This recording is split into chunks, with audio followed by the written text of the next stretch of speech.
Greetings, friends, and welcome back to the 3-Minute Horror Show. My name is Ben, your host, and I love horror movies.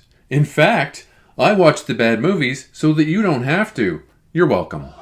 Today I'll be reviewing the movie Dr. Giggles from 1992. The insane son of a serial-killing doctor opens up his own practice in his childhood home.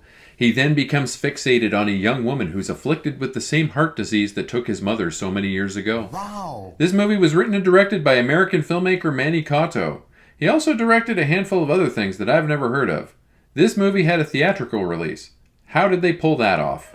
Just look at that poster. If you're around the same age I am, this is one of those movies that when you walked past it in the video store, that face was just menacing at you until you finally gave in and rented it. What a great time to be alive that was. Memories. I'm old. Dr. Giggles is available to stream here in Canada on pretty much any platform that you can think of. It's on Amazon Prime, it's on Plex, it's on Tubi, it's on everything. Larry Drake plays the schizophrenic son of a doctor who snapped after his wife passed away and murdered 7 patients in the town of Moorhigh. The local legends say that the townsfolk executed the doctor, but they never found his son. It's later revealed that the boy was sewn into the corpse of his mother and escaped from inside her at the mortuary. Absurd. How did he breathe in there? A kid in a dead lady suit. What will they think of next? Larry Drake was an American actor who was active from the early 1970s right up until his death in 2016.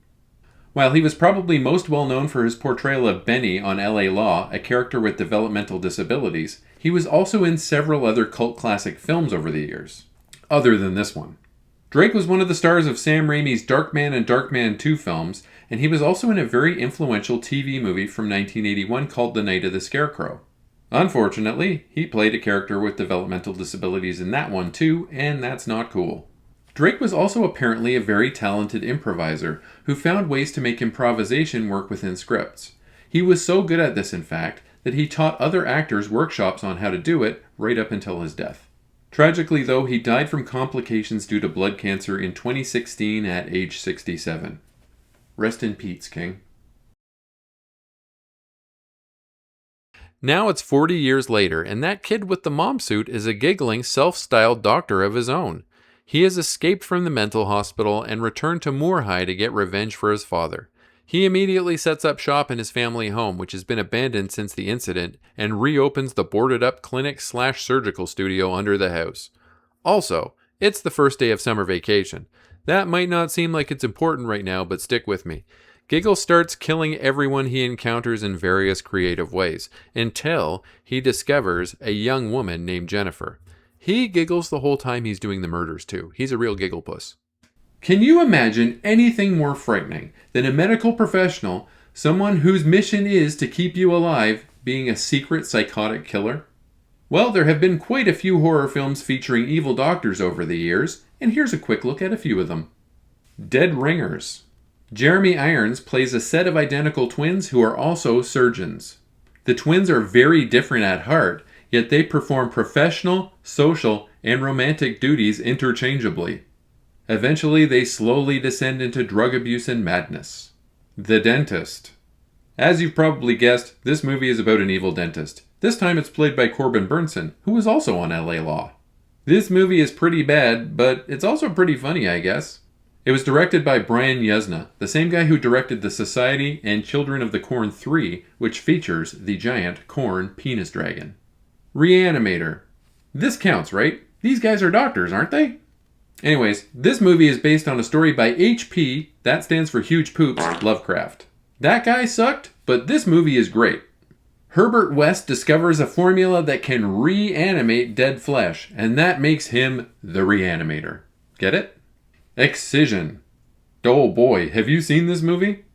Annalyn McCord plays a disturbed young woman who is fixated on the idea of becoming a surgeon. Partially because she wants to save the life of her sister who's suffering from a terminal illness, and partially because she's really freaky deaky. This movie is nuts.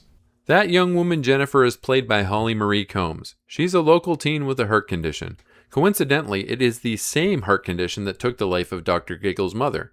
She's being forced to wear a heart monitor for the entire summer vacation, and that's just not gonna fly. So she drops her monitor in a fish tank. Giggles decides to take matters into his own hands, and he becomes fixated on repairing Jennifer's heart through whatever means necessary. So then, he goes back and removes the hearts from all of his previous victims, and carries them around in an old bucket. His pursuit of Jennifer is what comprises the lion's share of the movie, again killing anyone who gets in his way, and giggling the whole time. Dr. Giggles, Larry Drake, despite the fact that this character is utterly ridiculous, he delivers a very strong performance. He's always giggling and laughing, but sometimes he's crying at the same time. We also see supporting roles by perennial horror favorites Cliff D. Young, Glenn Quinn, rest in peace, and Doug E. Doug, who lasted all of 10 minutes in this movie before dying. Don't get me wrong though, none of them could really save this sinking ship. This movie is kinda stinky. Hey, stinky! The effects were passable, the music was fine, the poster was great. I rate Dr. Giggles a 5 out of 10. As always, a link to my Letterboxd appears in the video's description. Please leave me a like, comment, and subscribe, as it really does boost my engagement and helps my channel grow. Smell you later, nerds.